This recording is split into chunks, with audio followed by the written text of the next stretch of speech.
On the 14th of May, 2024, the Sun produced an X8.7 flare at its western edge, the strongest flare of solar cycle 25 at that time.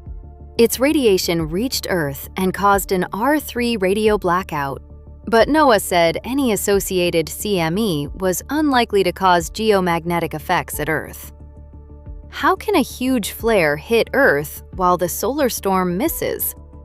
A flare and a CME are not the same thing. A solar flare is a burst of radiation. Its light crosses the distance from the Sun to Earth in about 8 minutes.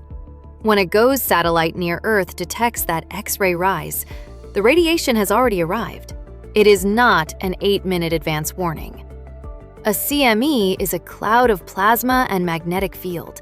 It moves far more slowly, usually taking days to cross interplanetary space, if it is traveling toward Earth at all.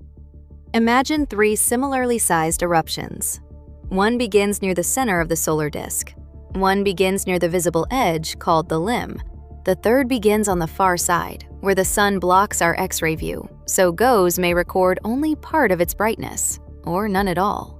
Their CME clouds can still travel in very different directions.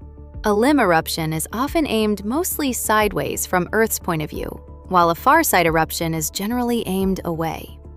Source location is an important clue, not a final verdict. Forecasters still check coronagraph images, other viewpoints, and models. Now return to the X8.7 event.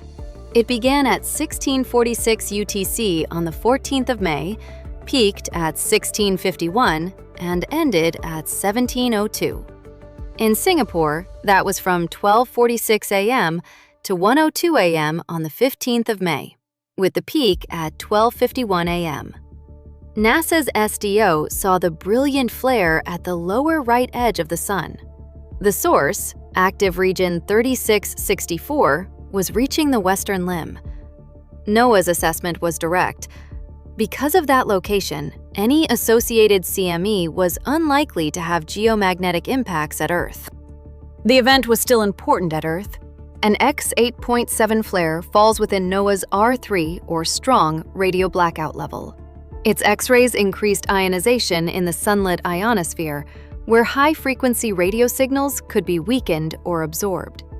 The plasma cloud did not need to strike Earth's magnetic field for the flare's radiation to affect the atmosphere. These were 2 different paths and 2 different effects. The X number measures the peak soft X-ray brightness recorded by GOES. It does not measure a CME's mass, speed, direction, arrival time, or magnetic orientation. A smaller flare can accompany a CME aimed toward Earth. A huge flare near the limb can accompany one that passes to the side. And some flares produce little or no escaping CME at all. So flare strength and CME direction are separate questions. Bright does not mean Earth-directed. Can a huge solar flare miss Earth? The flare radiation did not miss. GOES detected it here. What could miss was the separate CME.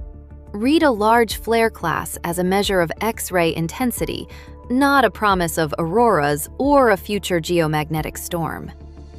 In the next episode, the hidden magnetic direction that can turn a CME arrival into a strong storm, or almost nothing.